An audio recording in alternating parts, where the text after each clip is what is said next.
آله وصحبه وسلم. أما بعد،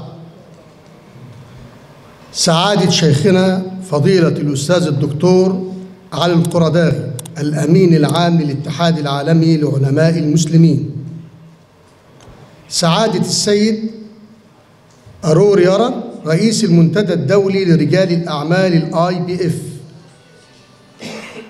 سعادة السيد عبد الرحمن كان رئيس جمعية رجال الأعمال والصناعيين المستقلين موسياد،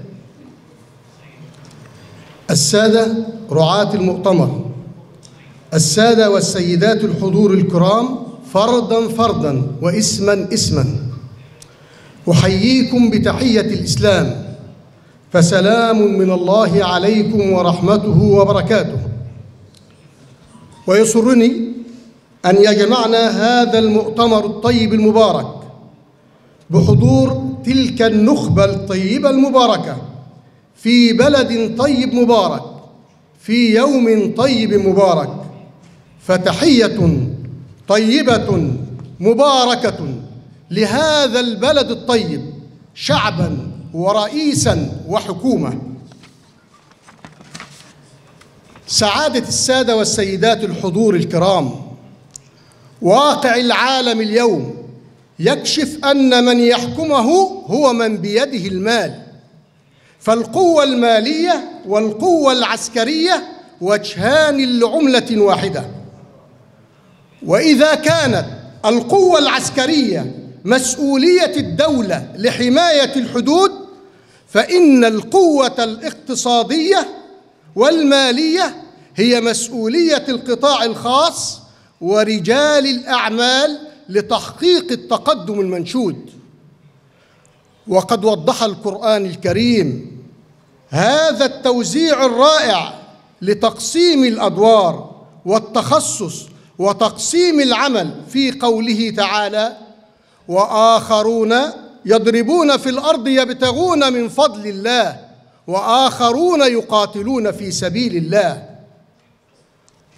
وقد بدأت اللبنة الأولى للاقتصاد الإسلامي في واقعنا المعاصر بظهور وانتشار المصارف الإسلامية وما تلاها من مؤسسات مالية إسلامية، وقد فتح ذلك الطريق لإنشاء أسواق مالية إسلامية في عدد من الدول الإسلامية.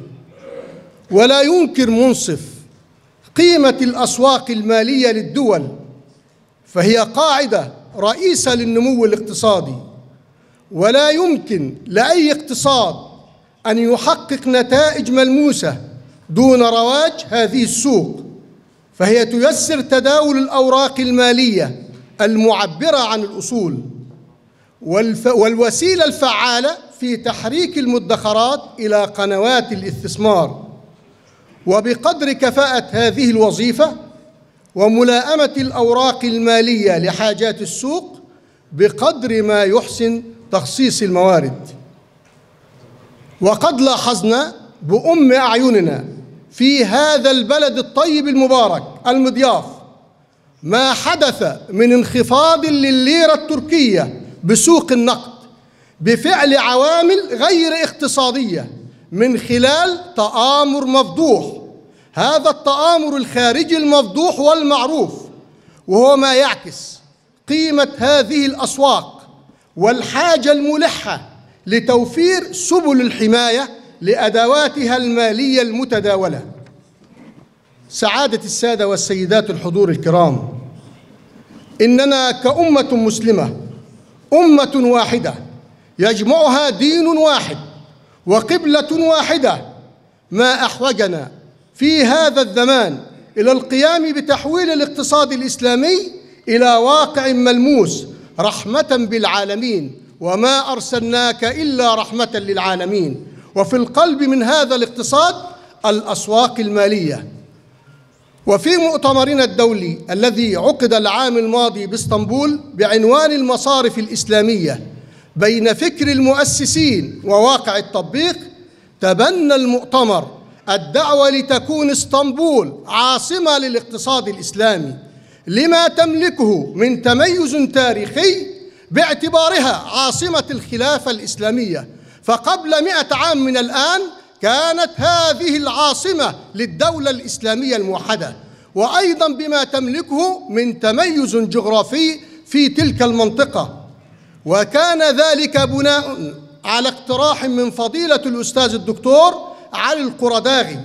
وفي هذا الإطار نجدد هذه الدعوة من خلال مؤتمرنا الدولي الثاني الذي ينعقد لمدة يومين، ويسعى للوقوف على واقع الأسواق المالية الإسلامية وتقييم هذا الواقع ومقارنته بالواجب الذي ينبغي أن يكون عليه حالها والمأمول منها. وختاماً، فإنني أجدد شكري للسادة والسيدات الحضور على مشاركتهم في المؤتمر الذي جمع أكثر من 20 عالماً وباحثاً من أكثر من 10 دول. كما أجدد شكري لجمعية المسياد والمنتدى الدولي للأعمال وجامعتي الجنان وغازي عنتاب ورعاة المؤتمر شركتي لوكسيرا ومؤتمن وجمعية الاقتصاد الإسلامي بجامعة اسطنبول صباح الدين زعيم والإعلاميين وفضائيات مكملين والشرق ووطن.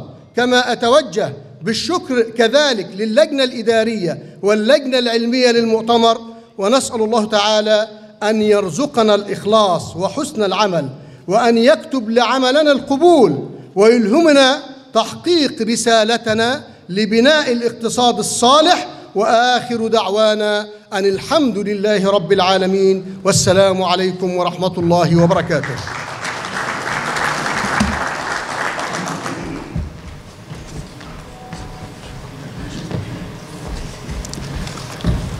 نشكر الأستاذ الدكتور أشرف دوابة على